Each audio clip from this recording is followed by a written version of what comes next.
Assalamualaikum warahmatullahi wabarakatuh. Salam sejahtera untuk kita semua. Izinkan saya memperkenalkan diri. Nama saya Fandi Tesar Patipelohi, NIM 2019-33034, minat ekonomi B. Pada kesempatan kali ini saya akan memberi penjelasan terkait dengan tugas yang diberi oleh Ibu Surya Nurul Aini SPD MPD sebagai dosen pengampu mata kuliah Teknologi Informasi dan Komunikasi.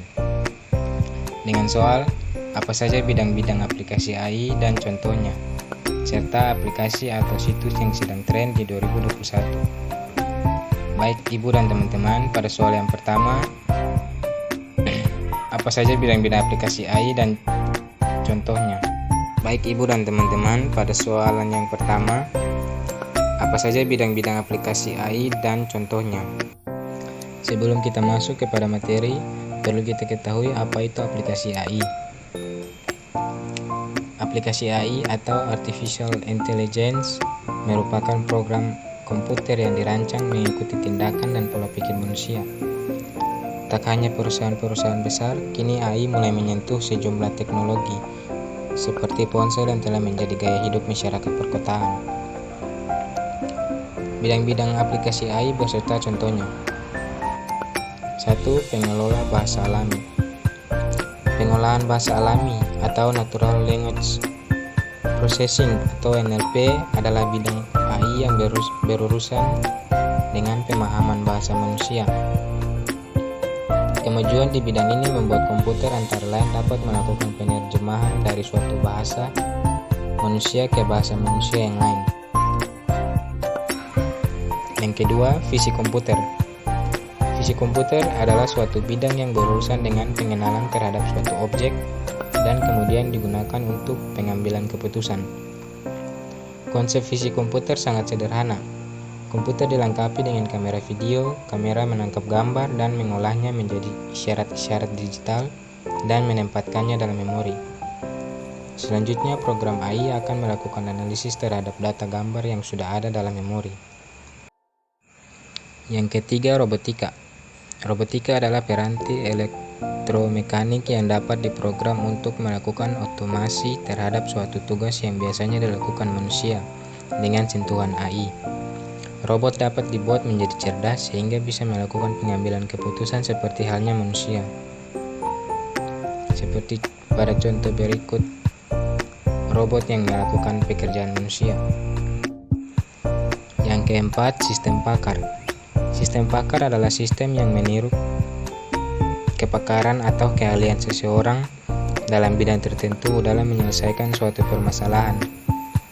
Menurut Weiss dan Kulikowski, sistem pakar adalah sistem yang menangani masalah-masalah kompleks dan nyata yang memerlukan interpretasi seorang pakar.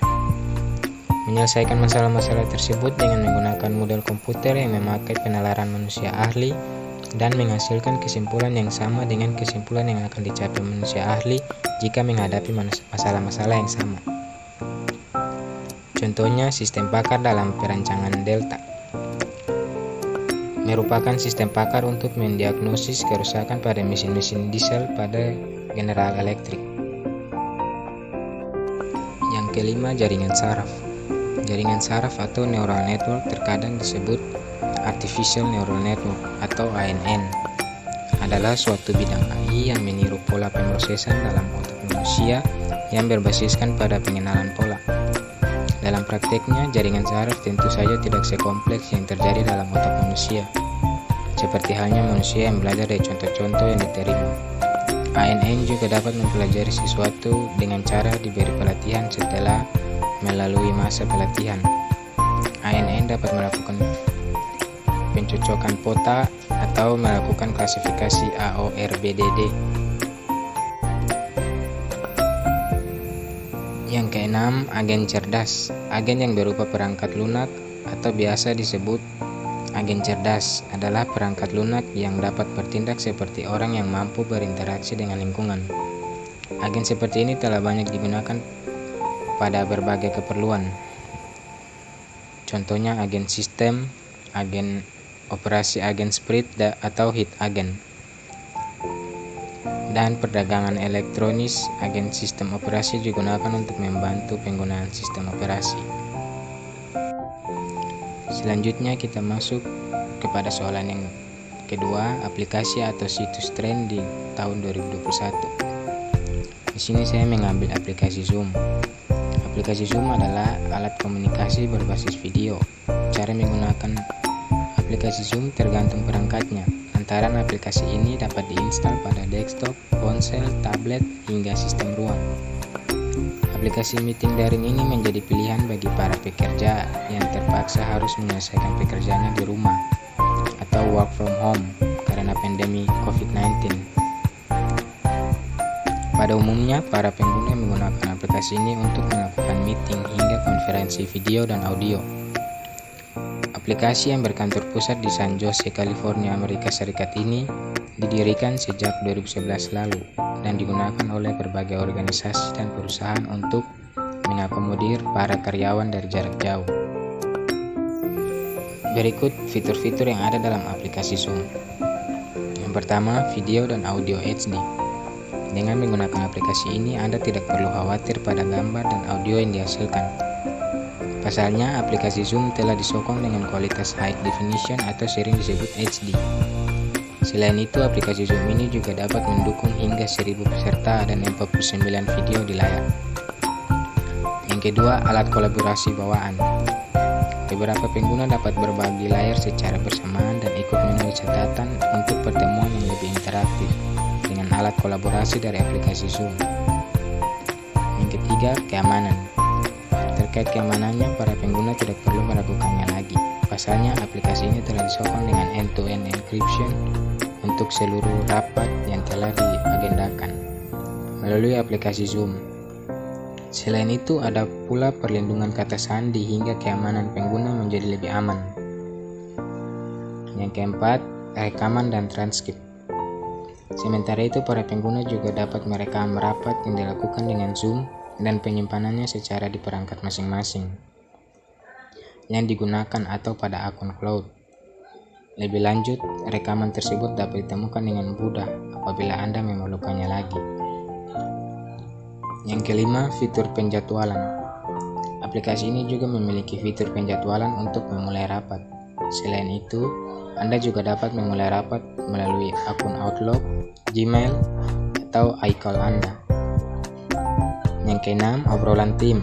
Mengobrol dengan grup dapat dilakukan dengan mudah, sementara riwayat percakapan juga dapat dengan mudah diberi. Berbagai file terintegrasi dengan arsip dapat disimpan selama 10 tahun. Hal ini memudahkan para pengguna untuk melakukan panggilan dari satu pengguna ke pengguna yang lain atau pengguna grup. Berikut cara menggunakan Zoom. Untuk menggunakan aplikasi ini, Anda dapat menggunakan perangkat komputer maupun seluler.